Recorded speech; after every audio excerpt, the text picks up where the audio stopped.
Je voudrais du soleil vert, des dentelles et des théières, des photos de bord de mer, dans mon jardin d'hiver. Je voudrais de la lumière, comme en Nouvelle-Angleterre. Je veux changer d'atmosphère, dans mon jardin d'hiver. Ma fleur, sous la pluie de novembre, tes mains qui courent, je n'en peux plus de t'attendre. Les années passent, qu'il est loin, là je tombe. Nul ne peut nous entendre. Je voudrais du Fred Astaire, revoir un latte. Joining me now is former Republican Senator Rick Santorum. He's now a CNN senior political commentator. Rick, welcome back. Merry Christmas. Thank you, John. Merry Christmas to you and everybody out there. So, Senator, here's my question to you. If you were advising the president, what specific deal would you advise him to cut to presumably get his wall and get the government open again? Well, it's just, to me, it's a little counterintuitive. The Democrats are opposing more money. I mean, I don't know. I can't remember the last time we've had a budget battle where the Democrats fought and say, no, we want to control spending. I mean, the Democrats are always asking for money for everything. Well, so the president doesn't seem to be concerned about that, which is sort of counter to the traditional Republican ideas. Sure. And so I guess the deal is, I mean, what money do the Democrats want? I mean, obviously they want border, they want, DACA and a whole bunch of other immigration things. Well, that's not going to be done in an appropriation bill. So what in the appropriation process, do the Democrats want as far as, more money and try to do what's always done in Washington, which is to buy each other off and see what their priorities are. Buy each other off. All right. So while the deficit and debt's being exploded by a Republican president and Congress, double down. That's the path to getting a deal you advocate. No, look, I mean, I think the president has put himself in a position where he can't really back down. I mean, he has to come home with something to improve the security of our country at the southern border, and part of that has to be some sort of physical barrier. And these are things that the president has legitimately campaigned for, talked about as president. And look, one of the things the president has not been very good at is message discipline, and this is an opportunity to sort of try out the 2020 campaign and see whether you can actually focus. And he says he's going down to the wall, going down to the border in January. Good idea. I would do a series of events leading up to that and continue to talk about the problems at the border and what it means to ordinary Americans. All right, so you're talking campaign style. Let's switch to substance, because, Senator, you've been a long-time hawk on the issue of Iran. But with the president's announced withdrawal from Syria, a lot of experts say that puts Iran in the pole position in the region, increases their leverage. So do you support the president's plan? Not at all. I really encourage the president. As you heard, I'm a very strong supporter of this president and believe the vast majority of his policies are sound. This one is not. This is not a good idea. This, as you mentioned, this will strengthen the hand of Iran at a time when Iran, his economy is crumbling. We have an opportunity to again deliver a real blow to Iran here in Syria, which will hurt the regime at home. If what the president wants, which I believe he does, is to like to see a regime change in Iran, doing what he's doing here in Syria is not going to help that. This will embolden and give the Iranian government something to crow about back home. Secondly, the way he did it in the face of the president of Turkey basically abandoning our allies, who the Turks see as terrorists, is just a horrible piece of foreign policy. And And I'm very disappointed in the president that he would do this in this fashion. I encourage him. Look, the president has done a lot of things where he has, followed his gut and done something and then thought better of it afterwards and said, okay, look, I've listened. And I think it's really important in this case for the president to listen. His base is not solidly behind him on this. There are a lot of populists, like I consider myself, who don't want to be running around engaging in all sorts of foreign activities, but do believe that we need to stand by our allies, particularly allies who have fought and bled with us, as the Kurds have in Syria and the Syrian resistance. And for us to abandon them in such a fashion is really going to hurt him politically. And so I would encourage him to take a step back, listen to some of the wise people that he has around him and who are talking around the country, and do a more gradual exit from Syria than what he's anticipating. Now, you have been a critic of the so-called imperial presidency in the past. And so I'm wondering what you would say if a Democratic president called for the firing of his own Fed chair, like President Trump reportedly did last week. Yeah, I don't like the way the president deals with, frankly, a lot of the independent agencies that he has to deal with. And I think the president has a right, and I think he's correct in saying what the Fed has done has been harmful to the markets and I don't think helpful to the economy. It's frustrating. I know it's frustrating to him to see the Fed prop up the Obama economy for 8 years at zero interest rates as Obama's tax and regulatory policies strangled the American economy. And as soon as Trump comes in and unstrangles the economy, well, the Fed comes in and tries to tighten it. And I think the president would do better if he didn't just talk about rate increases, but talked about, the quantitative tightening. I mean, you had all in combination with the rate decreases under Obama, you also had quantitative easing, which further allowed more money to be out there. So the Fed's doing both raising interest rates and tightening, both of which have a negative impact on the economy. So it looks like I understand the president's perspective. It looked like under Obama, the Fed was all for propping up this big socialist gambit that Obama was pushing. And now that we have a strong market-based president, it seems like the Fed is doing everything they can to constrain growth. Or you could say that it's within the context of larger economic cycles and trying to calm down an overheated market because of tax cuts. But look, the president's policies have worked to loosen the economy, and I think he just wants the Fed to play a more neutral role than what I think is a little bit on the aggressive side. So I don't criticize him for criticizing the policies, but I think he's probably gone a little too much overboard on some of the specifics. Too overboard. Okay, well, that certainly was the conclusion of Tom Friedman over the weekend. I want to read you an excerpt from a column he wrote and get your reaction. Here's what Tom Friedman wrote in the New York Times. Quote, if the CEO of any public company in America behaved like Trump has over the past 2 years, constantly lying, tossing out aides like they were Kleenex, and tweeting endlessly like a teenager, ignoring the advice of experts, he or she would have been fired by the board of directors long ago. Should we expect less for our president? So, Senator, my question to you is, should we?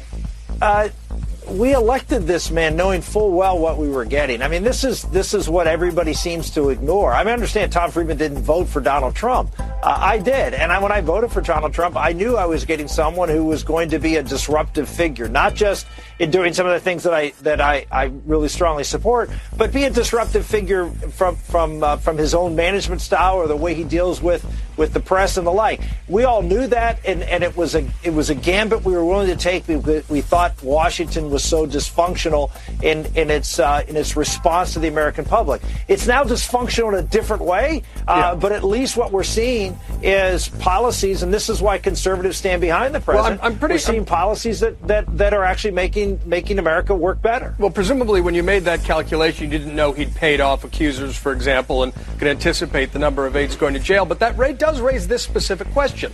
What could Donald Trump do to make you stop supporting him? Is there anything?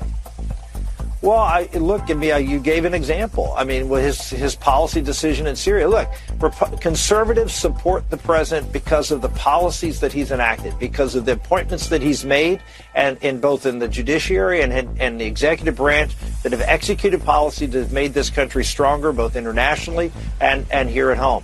If those policies begin to change, then he begins to alienate that very base. There's not a cult of personality here around the president. There may be some, but I think the vast majority of conservatives, like myself, who support this president, support him on policy. And when he starts to make radical policy decisions that depart from what he said he was, what he was all about. Now, this is one. Look, Syria. He said he was going to leave Syria, and I want to leave Syria too. But you do it in a way that's consistent with, making sure that our national interests are being pursued, and in this case, they're not. It is Thursday, the 27th of December of 2018, and you are in West Coast Cookbook and Speakeasy. I am your chef de cuisine, Justice Putnam, and our daily special is Metro Shrimp and Grits Thursdays, folks. It's the day after Boxing Day, when, the Boxing Day is the day after Christmas, so we're moving on to the new year, and it can't come too soon. A little bit of a sea change in the House of Representatives that I can't wait for. I wish it was this week. We'll have to wait till next. A lot going on. Government continues to be shut down. Trump is he thinks he's holding the Democrats hostage. He thinks that most federal workers are Democrats, and they'll go against the Democrats, the Democratic Party, if the Democratic members of Congress don't give him all the money he wants. He wants it for a physical border wall. What a jokester. He's such a jokester. I don't know. The idea of a wall just seems so, especially in the 21st century, seems a little backwards, a little ancient. A technology that, doesn't really make much sense these days. But it works for him, and we could surmise any number of reasons why he thinks the way he does. But he thinks the way he does, and we're stuck. And I'm looking at next week, things changing a little bit. A very, very supine Republican Party in the midst of this. 3 government shutdowns during their watch, and just as Trump speak up in this year. 3. But blame the Democrats, because the Democrats don't give in to what he wants so readily. They've given in a lot. I mean, come on, they're blaming us for voting for some ungodly amount of money for border security. And of course, the GOP shot down that bill because it included pathways to citizenship for the brown people, and we don't want any more brown people in here. In fact, we not only want less brown people here coming in over the border, we want to get rid of the brown people that are already here, no matter how long they've been here. And they have been. Yeah, which reminded me, we did have quite a quiet Christmas Day dinner at my sister's house, and my Trump bro did come, and for the most part, we stayed away from politics because he likes to take over. Of course, he likes to set the rules down. No one talking about politics, and we're all thinking you're the only one that brings up all this BS. But I asked him, what do you think fascism is? And he couldn't tell me. He didn't know. He'd heard it. He said the Nazis. Yeah, but that's who they were. But what is a fascist? What makes a fascist? And so I chalk it up to, well, let's be honest and confessional here. You can see a demographic delineation within my own nuclear family. My siblings, who were more educated, meaning, went to college, at least finished high school, then went to college, tend to skew a little bit liberal. I don't know why. All right, well, enough of that personal stuff. Trump was signing MAGA hats at a military base. That sounds like a campaign rally to me. Oh, yeah, a military captain had a Trump, 2020 banner. And she dropped that to the floor as soon as she realized she was being photographed Why? Because she was violating Article 32. Conduct unbecoming an officer. And every single one of those people who stepped into the photo op, they should have known. I don't know.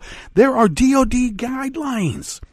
There's in each of the branches of the services, they give you a handbook that says you can't campaign in uniform.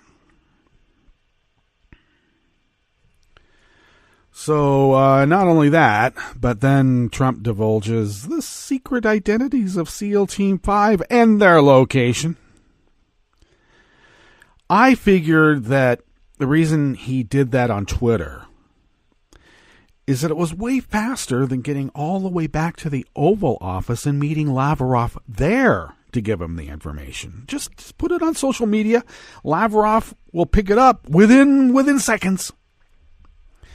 And Trump will have fulfilled another payback on the favor that he was extended to him. And now he's got to pay the favor back. And he is, at the expense of the United States government and the Great Experiment. What is on the rest of the menu here in West Coast Cookbook and Speakeasy? Metro Shrimp and Grits Thursdays. A little bit of jambalaya. A little bit of spice in your life. Well, I'm sorry. After all that, do you really want to hear the name Santorum? That conjures up images I really don't want to think about this early in the morning. But he wanted to blame Obama for strangling the economy with 7 straight years of economic growth. What a Kenyan socialist that Obama was. Well, we have 3 government shutdowns in 1 year from this president. And Obama's to blame for having 7 straight years of economic growth. What a bad man. Commie. On the rest of the menu here in the Bistro Cafe at West Coast Cookbook and Speakeasy, the Border Patrol denies responsibility for the death of another refugee child in its custody. It's not their fault. It's those illegals. Wait a second. They're not illegal. They're coming here seeking asylum. You racist mofos. A Russian blogger who was critical of Putin and other Russian authorities is jailed for 6 years. Why? Apparently he was corrupt because he was investigating corruption. You can't do that there. And China tries a prominent human rights lawyer in a case Amnesty International denounced as a sham. What was he involved with? Yeah, corruption too. Because he actually unrooted a corrupt real estate scam, and you can't do that in China, especially when high government officials are involved. After the break, we then move to the chef's table, where that time Trump dumped wine on a reporter and then bragged about it. He's hated the press since the 90s, even before. And the U.S. Commerce Department will not publish key economic data during the shutdown because I think Wilbur's taking a nap. All that and more on West Coast Cookbook and Speakeasy. Bon appetit.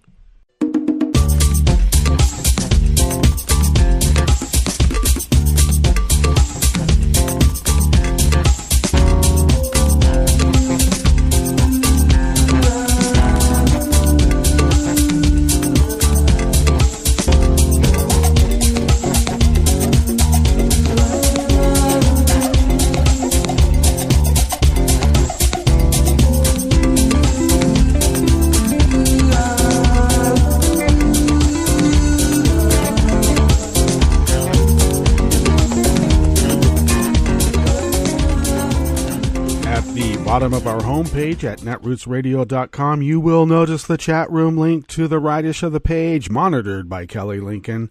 Do check out her shows on Saturday, the first being At the Table with Kelly Lincoln, begins at 3 p.m. on the West Coast. That would be 6 p.m. East.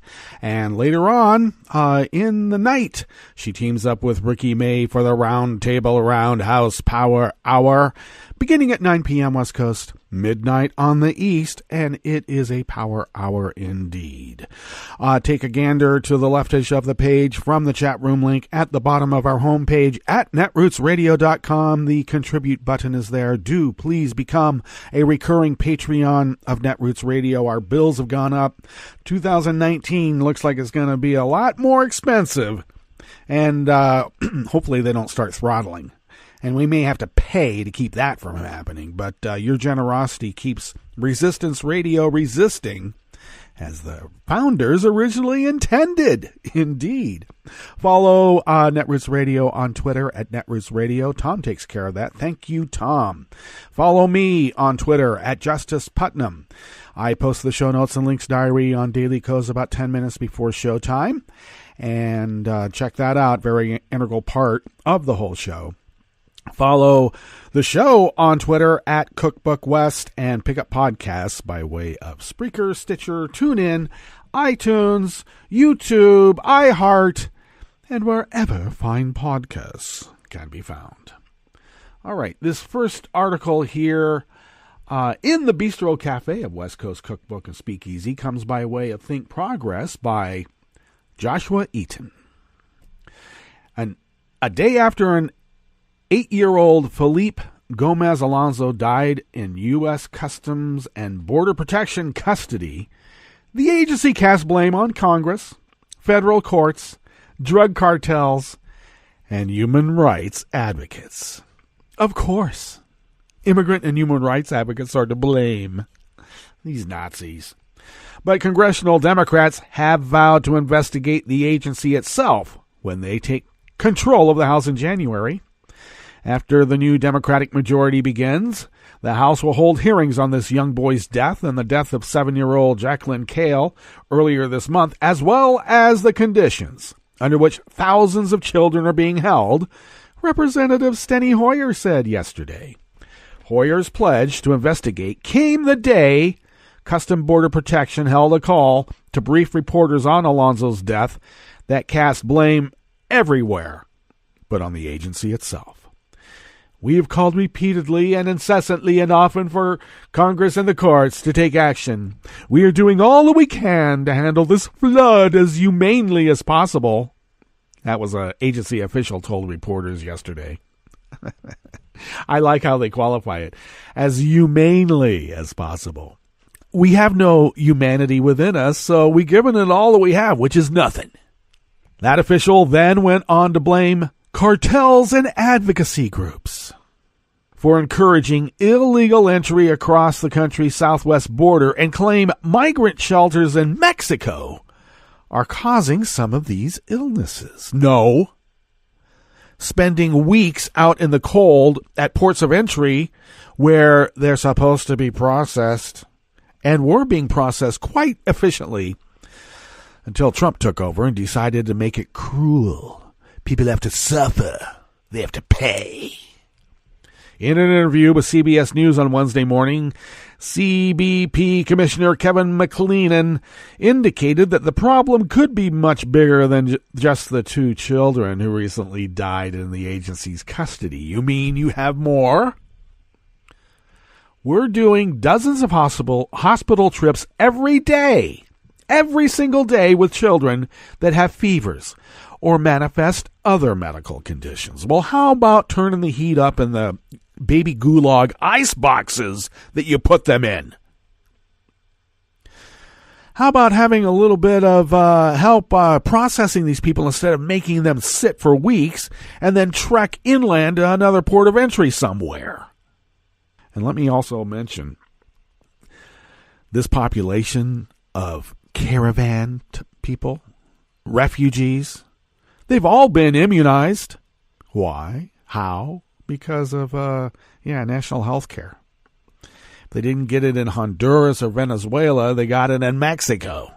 I can go to Mexico right now and get all of my shots for free. Isn't that weird? I could go to France and the same thing would happen. Just 2 weeks earlier, the Guatemalan child, 7-year-old Jacqueline Kale, died of severe dehydration after crossing the border in Texas. The Department of Homeland Security responded with a press release that seemed to blame the young girl and her father for her death. Seems like a MO across the whole agency, or across agencies. Well, DHS and the CBP asked the Federal Centers for Disease Control and the Mexican government to look into what it said is a spike of illnesses among migrants crossing the southwest border. They are refugees, not migrants, excuse me. It is conducting, the Border Patrol and DHS is conducting secondary medical screenings on children who are currently in its custody, and it's moving to get children into ICE enforcement custody more quickly because apparently the Border Patrol just isn't qualified. The agency has to transfer under CBP regulations a migrant of any age out of its custody after 72 hours. And the 72-hour rule is also part of a court settlement that applies to migrant refugee children. Alonzo spent 154 hours in Border Patrol custody.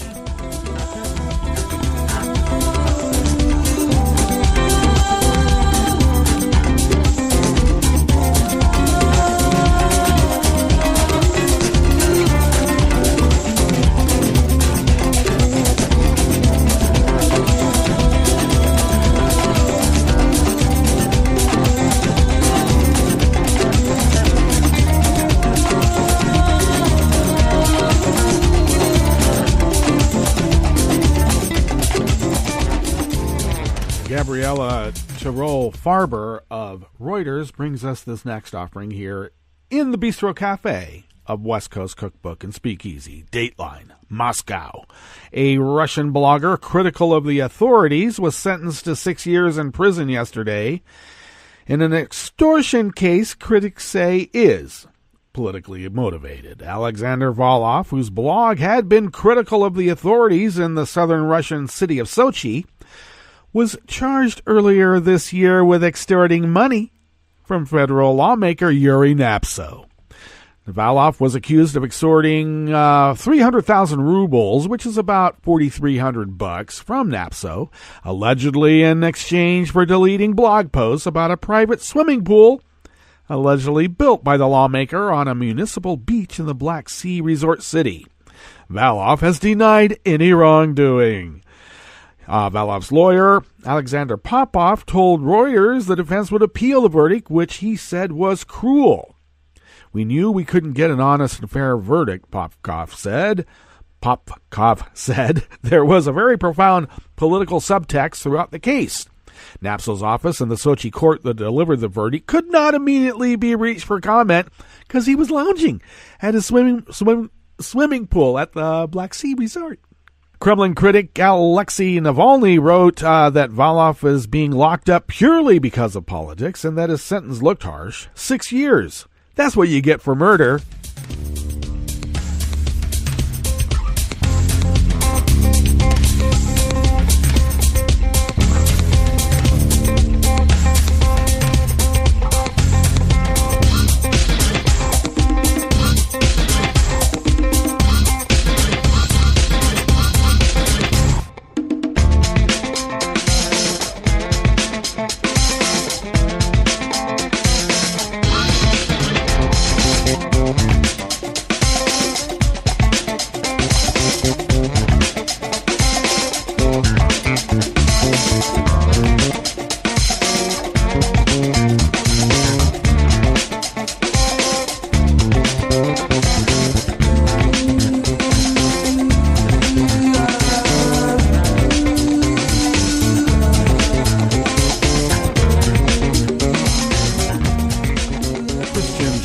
Also of Reuters brings us this final offering here at the Bistro Cafe of West Coast Cookbook and Speakeasy.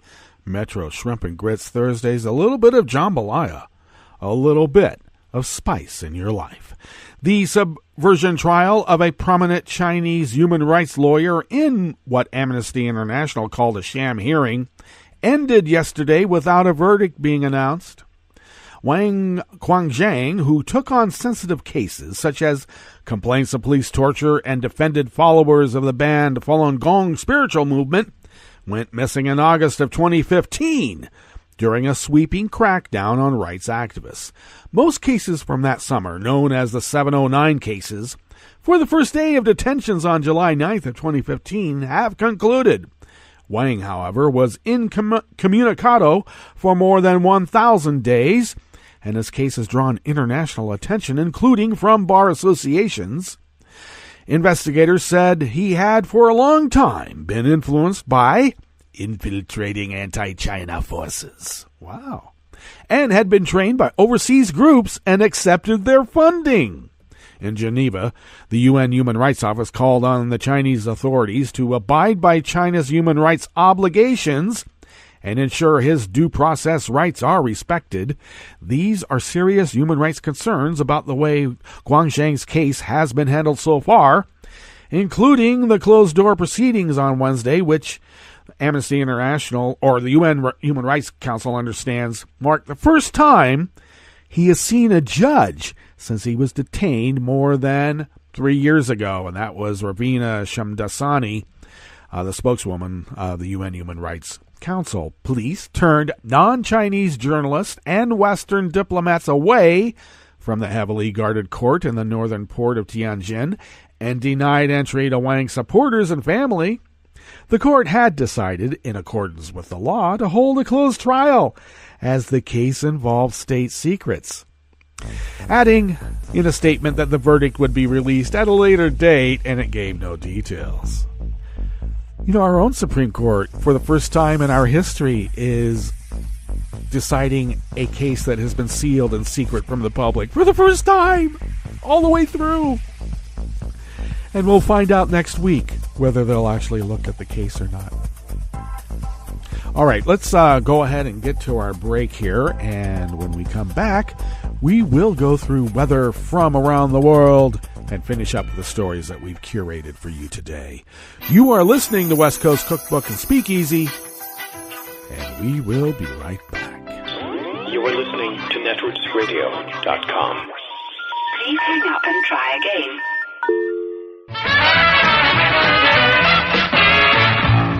From a point at sea to the circles of your mind, a new force is at work for planetary transformation. New radio for a new Earth.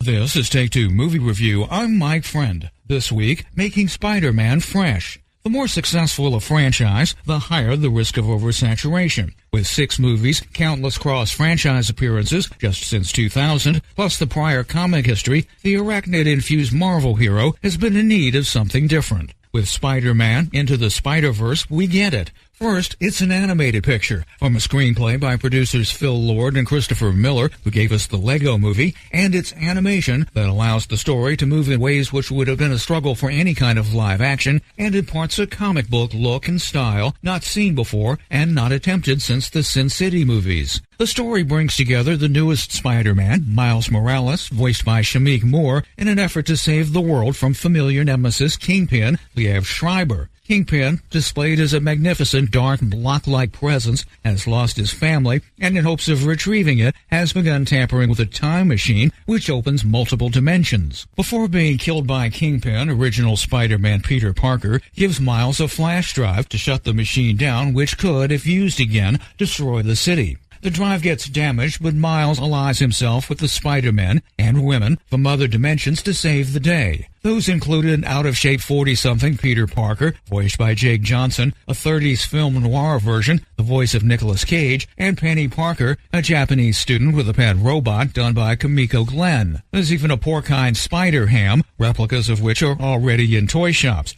The dialogue and interaction in their heroic quest to save the city makes Spider-Man Into the Spider-Verse an origin story not to miss, and one more human than most live-action movies you're going to see. This has been Take Two Movie Review. I'm Mike Friend. Catch up with us at TakeTwoMovieReview.com and feed us back on our page on YouTube.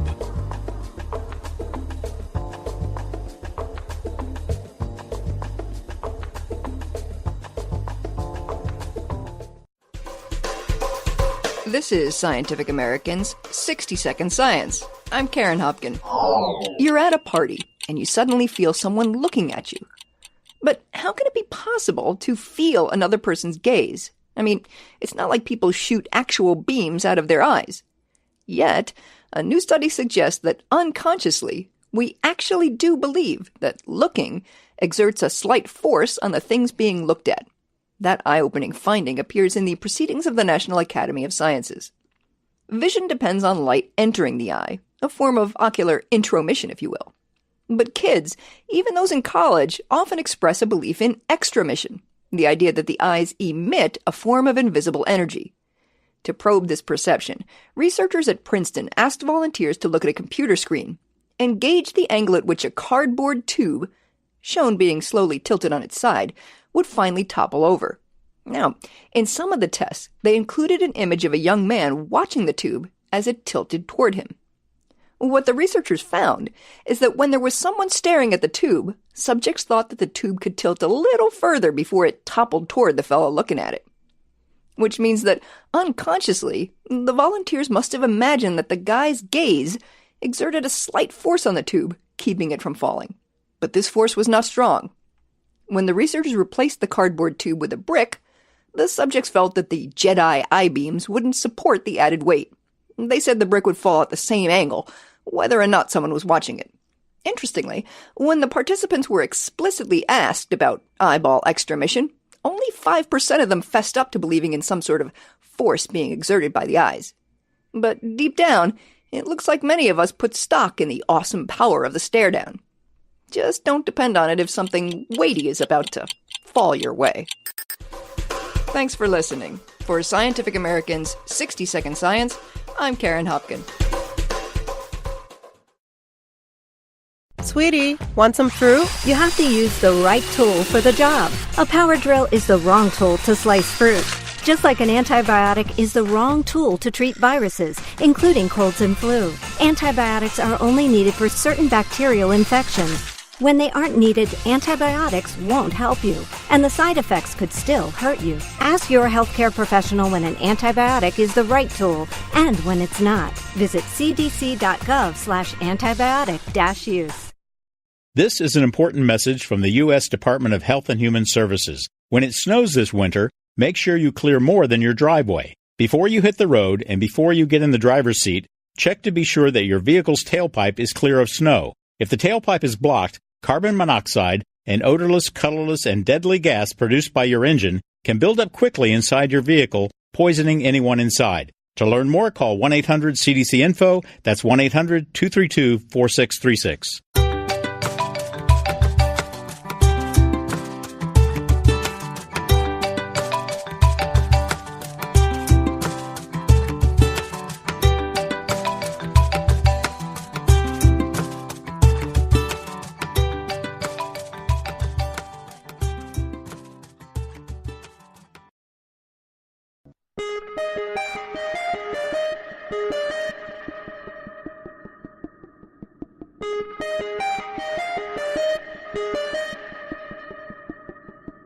Hi, it's Tom. Could we humbly suggest your donation to netrootsradio.com? All we've got to run this 24-hour powerhouse of progressive resistance radio is what comes out of our own wallets. And you are our biggest donor. And it doesn't take much, $3, $5. Just go to the bottom of our netrootsradio.com page and hit our secure donate button. Heck, you can even make a recurring contribution, and you'll get a wondiferous pair of Netroots radio stickers for application to your backpack, your bumper sticker, or your banjo. Well, it's up to you which backpack you want to put it on. So donate what you'd like at the bottom of our netrootsradio.com's homepage, because you are our biggest donor. netrootsradio.com. Together, we are Resistance Radio.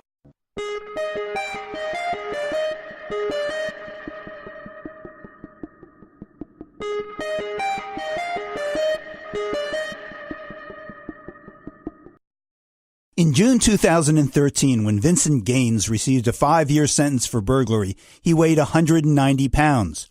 After 2 years of prison, he weighed 115 at his autopsy. I'm Bill Newman, and this is the Civil Liberties Minute. Gaines starved to death while in the custody of the Florida Department of Corrections and the for-profit prison health provider Corazon Health. Among the outrages is that judges and prison officials knew that Mr. Gaines was severely mentally ill, suffering from visual and auditory hallucinations, and diagnosed with bipolar disorder and mania with psychotic features, as well as borderline intellectual functioning, and observed in prison smearing feces on the floor. Notwithstanding his obvious malnourishment, a Corazon spokesperson denied any wrongdoing or negligence. But, as pointed out in the Miami New Times article, this situation echoes an eerily similar case in 2012, where multiple witnesses said that guards at the Dade Correctional Institute scalded a mentally ill inmate to death in a makeshift prison shower as punishment for defecating in his cell. As Paul Wright, the executive director of the Human Rights Defense Center, said, "It is an outrage that in the 21st century, American prisoners are being starved to death in barbaric conditions." The Civil Liberties Minute is made possible by the ACLU because freedom can't protect itself. I read the news today, oh boy. It's time for Nicole Sandler's What's News from NicoleSandler.com and the Progressive Voices Network. After a few weeks of criticism for being the only president to not visit our troops at Christmas time, he was shamed into doing just that. In a surprise holiday season visit, President Trump and First Lady Melania Trump landed in Iraq to visit with troops stationed at Al-Assad Air Base west of Baghdad. And I'm here because of you. Leaving the White House under the cover of darkness on Christmas Day, the trip marks Trump's first visit to a war zone as president. And it comes less than a week after Trump ordered a complete withdrawal of U.S. troops from Syria and a partial drawdown in Afghanistan. On the ground in Iraq, where some 5,200 U.S. troops are still stationed, the president defended his decision to leave Syria, a call he made without consulting military advisors earlier this month. I think that a lot of people are going to come around to my way of thinking. It's time for us to start using our head. As Trump seeks to boost morale among soldiers and commanders stationed abroad, uncertainty remains about the U.S. strategy in the Middle East to combat the terror group ISIS. 2 years after he falsely claimed that President Obama was responsible for ISIS's rise, Trump is now facing criticism that he has abandoned U.S. allies in the region who are still fighting to crush the terror group, even as he insists they have already been defeated, telling reporters, "We've knocked them out, we've knocked them silly." During his surprise visit to the troops in Iraq, Trump did what he always does. He lied. ABC News producer and reporter Ali Rogan noted on Twitter Wednesday that the president told, quote, 2 flagrant lies in a row during his hour-long speech. Trump told the troops, quote, "You haven't gotten a raise in more than 10 years, and I got you a big one. Rogan noted, however, that the military has received a pay increase each year except for 1983, and that was a technical glitch. Trump also said that he raised the military's pay by 10%. Another lie, given that military pay was raised 2.8% in 2018 and another 2.6% in the August National Defense Authorization Act. The president said, quote, "You had plenty of people that came up and said, we can make it smaller. I said, no, make it 10%, make it more than 10%, because it's been a long time." Well, President Trump finally visited troops in a war zone today after nearly 2 years of being in office. It is a good thing that he went to Iraq. But as with this president, the comments he made there, the mess he left at home, requires a whole lot of fact-checking. However, just like previous presidents, he and the First Lady were enthusiastically greeted by servicemen and women in a dining hall decked out for the holidays. Some troops even took selfies with him and Mrs. Trump. But back at home, some service members, some 42,000 of them protecting America's coast, were there working without pay because the commander-in-chief shut down the government before he left. And even in a combat zone, this president, well, he can't tell the truth to our troops, lying right to their faces, telling them he got them a 10% pay raise this year, and that it was the first they have had in 10 years. That's a lie. Trump gave a speech delivering remarks that sounded as if he were at a campaign rally. Quote, "We're no longer the suckers, folks, and people aren't looking at us as suckers. And I love you, folks, because most of you are nodding your head this way." Lying to the troops wasn't the only stupid thing Trump did in Iraq. His remarks on the ground were made to a group of about 100 mostly U.S. Special Operation troops. After leaving Iraqi airspace, Trump posted a video to his Twitter account that gave up the location and identities of SEAL Team 5 members who were deployed on a covert special ops mission. The New York Times is reporting that Trump's diagnosis of bone spurs, the reason behind his deferment from Vietnam, was likely a favor to his father, Fred Trump. New York Times reporter Steve Eder explains. This is a 50-year mystery and lots of intrigue around President Trump and his Vietnam record, just like previous presidents, the presidents before him. What we found here is, one possible explanation, about the medical aspect of this and the podiatrist who was involved, a guy who was renting his office space from Fred Trump in Jamaica, Queens, and his family. Their account is that this was family lore, a story of how their father had helped the Trumps. So the doctor himself, he has passed away, but these are his daughters who are the sources here. And their contention is that he was given favors, the doctor, Dr. Braunstein, because of this favor, they say, he did for the president, or more correctly, for the president's father. Yeah, it was sort of a courtesy and a favor. I think that the way that they've described it is their understanding was always that it was that their father had done this favor for Fred Trump, for his young son at the time, his 22-year-old son, and in exchange he got essentially an attentive landlord. So, if there was some kind of issue in the building, needed something, they were attentive. They and they took care of those kinds of issues. Another podiatrist who knew Dr. Braunstein, told me that he had heard a story from Dr. Braunstein about how the Trumps had treated him pretty well over the years, including when with rental increases and things like that with his office. And that's a bit of what's news for now. I'm Nicole Sandler. If you appreciate these reports and the Nicole Sandler Show, I hope you'll consider making a contribution.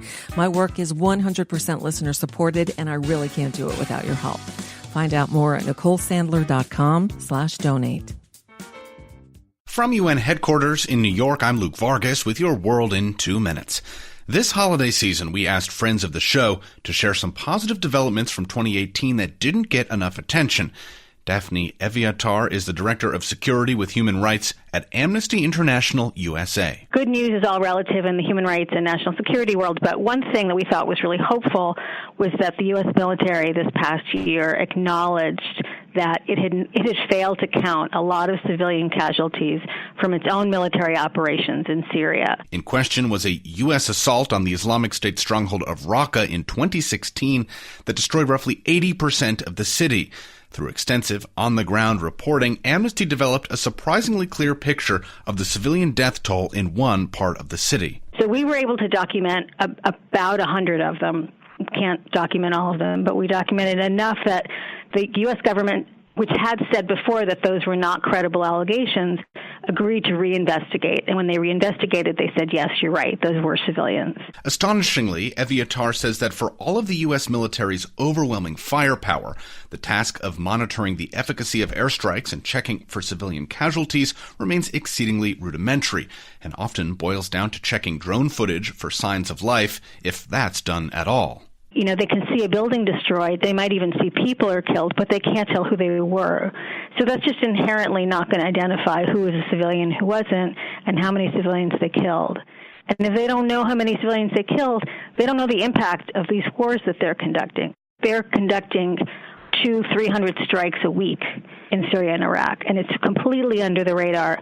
But the fact that they're doing that, they're at least now acknowledging, yes, we are also killing civilians, and we need to do a better job of investigating that. That's all for today. Tune in tomorrow as we continue our look back on 2018. I'm Luke Vargas at the United Nations.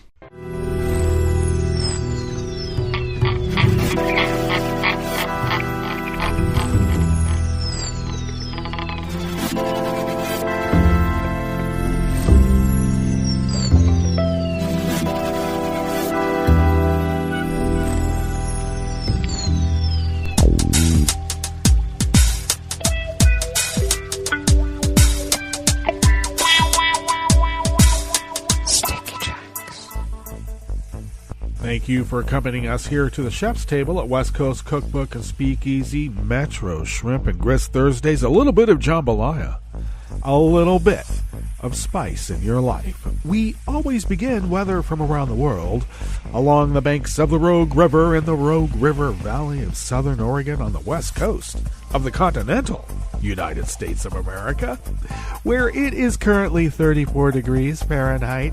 We're going to be a tad warmer today. We're going to go to a high of 45. We barely broke 40 yesterday. Overnight low, about 32, so freezing. Maybe in my little microclimate, it might be a little lower, might be a little higher. We will find out later. Winds are out of the east-northeast currently, light and variable, very negligible in its light and variable pace.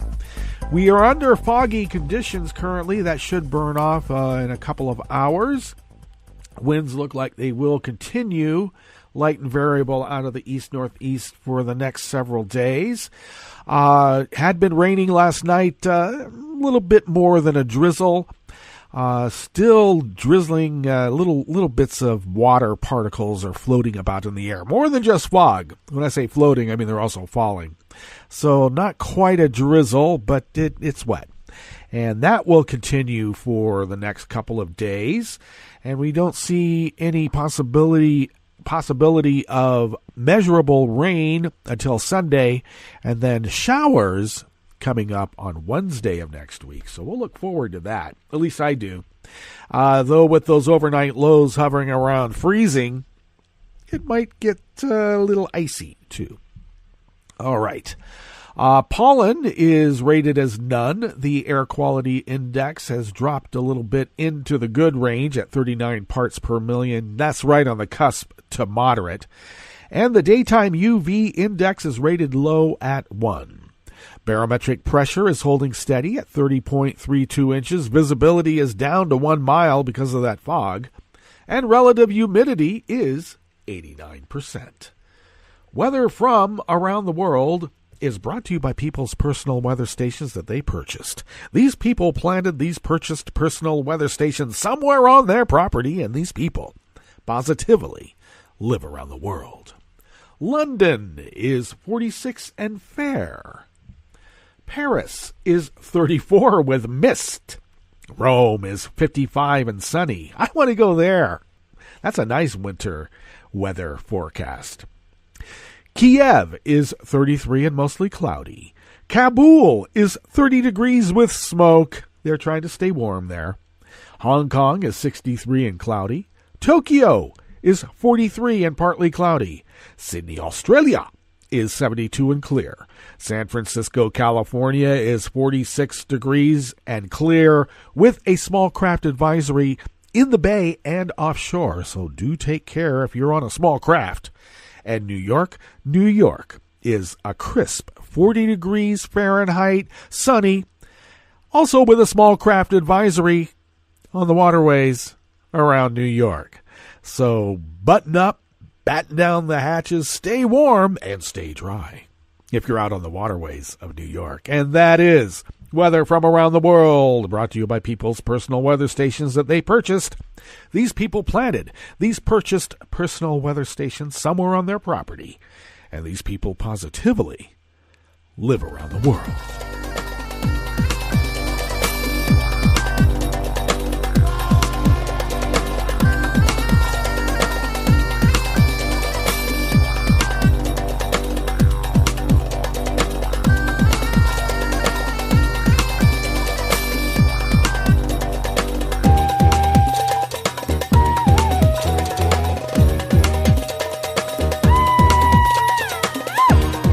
Dominique Jackson of Raw Story brings us this first amuse-bouche here at the chef's table at West Coast Cookbook and Speakeasy, Metro Shrimp and Grits Thursdays. Trump's hate for the media can date back to the 1990s, I say at least. Trump's presidency has been marked with phrases such as fake news and alternative facts. While he was a business mogul, Trump poured a glass of wine on a reporter's outfit after she published an article that he did not like in Vanity Fair. Reporter Marie Brenner profiled Trump for the magazine in a 1990 piece titled After the Gold Rush, which details his business wife, Ivanka. In his book, The Art of the Comeback, Trump called Brenner an unattractive reporter and noted that the story was, in fact, one of the worst ever written about me. However, Trump bragged about pouring wine down Brenner's back in 1992 for the New York Magazine. Brenner responded to Trump by saying that she didn't even really notice it. It wasn't a bottle, actually. It was a glass, she said. I didn't even notice it was happening because, like everything with Donald, it was a stealth maneuver. It came from behind. It was a black jacket, so I'm still waiting for him to replace it, she said in an interview with the Daily Beast.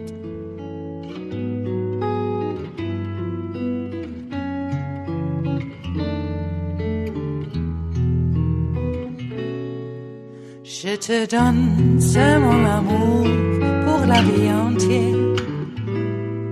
La promesse de me trouver à tes genoux. Aussitôt que tu m'appelles, rester toujours fidèle. C'est tout, c'est tout. Je te donne tous mes printemps, mes étés de mer, mes automnes quand les feuilles tombent partout. Si ce n'est pas une bonne affaire, je te donne tous mes hivers, c'est tout. Rama Venkat of Reuters, with additional reporting by Tim Amon in Washington, brings us this final amuse-bouche here at the Chef's Table at West Coast Cookbook and Speakeasy. Metro Shrimp and Grits Thursdays, a little bit of jambalaya, a little bit of spice in your life. The U.S. Department of Commerce's Bureau of Economic Analysis and Census Bureau will not publish economic data during the ongoing partial government shutdown, the Wall Street Journal reported yesterday, citing an agency spokeswoman. The Commerce Department releases key figures on gross domestic product, inflation, personal income and spending, trade and new home sales, much of which are closely watched by investors and policymakers. Due to the lapse of congressional appropriations for fiscal year 2019, the U.S. Department of Commerce is closed. A notice on the department's website said, Commerce Department websites will not be updated until further notice. I think Wilbur's taken a nap in the Bank of Cyprus, by the way. Commerce Department officials said previously that new home sales data scheduled for release today would be postponed as long as the government shutdown continued. Other data likely to be postponed includes revised figures on U.S. building permits that had been scheduled for today and a report on advanced economic indicators, including the goods trade balance that had been scheduled for tomorrow. The shutdown of the federal government was set to enter its sixth day after Trump said he was prepared to wait as long as it takes to get $5 billion from taxpayers for his U.S.-Mexico border wall. The Wall Street Journal reported that the Labor Department would continue to release the data it compiles, including new claims for jobless benefits, the monthly employment report, and other inflation measures. The Commerce Department did not respond to Reuters' request for comment because they're taking the time off. They're closed. Wilbur's taking a nap. He's decided to go to the Mediterranean and take his nap at the Bank of Cyprus. They've got a really comfortable room there. And it's his, too. All right, that brings us to the end of our broadcast period for the day. And you know that Netroots Radio is going to broadcast on. We'll meet up here tomorrow for Blue Moon Spirits Fridays. That's right. We're going to need those French 77s to steal our resolve to get through the weekend and make it to the new year. Next week, there's a new sheriff in town. That's right. So let's look forward to that. All right. Continue listening to Netroots Radio all day and all night for all the breaking news as it breaks. And we'll meet up here tomorrow in West Coast Cookbook and Speakeasy. Boom.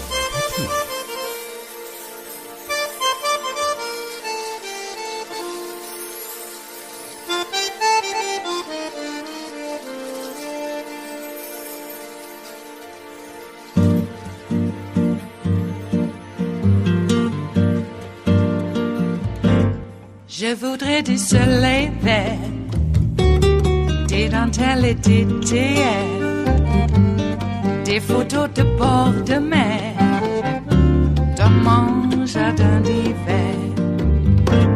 Je voudrais de la lumière, comme en Nouvelle-Angleterre. Je veux changer d'atmosphère, dans mon jardin d'hiver.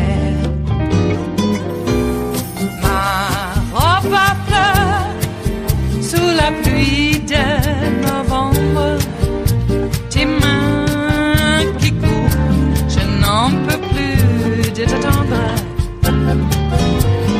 Les années passent, il est loin, là je tombe. Nul ne peut nous entendre. Je voudrais du Fred Astaire, revoir un latte Goël. Je voudrais toujours te plaire, dans mon jardin d'hiver. Je veux déjeuner par terre, comme au long de golfe clair, t'embrasser les yeux ouverts, dans mon jardin d'hiver.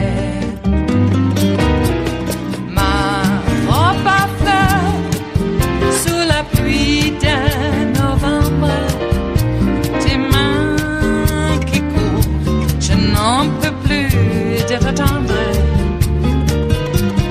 Les années passent, il est loin, là je tombe. Nul ne peut nous entendre. Ba-da-da-dum-di-da-dum. Ba-da-da-dum-di-da-dum. Ba-da-da-dum-di-da-dum. Dans mon jardin d'hiver. Ba-da-da-dum-di-da-dum. Ba-da-da-dum-di-da-dum. Ba-da-da-dum-di-da-dum.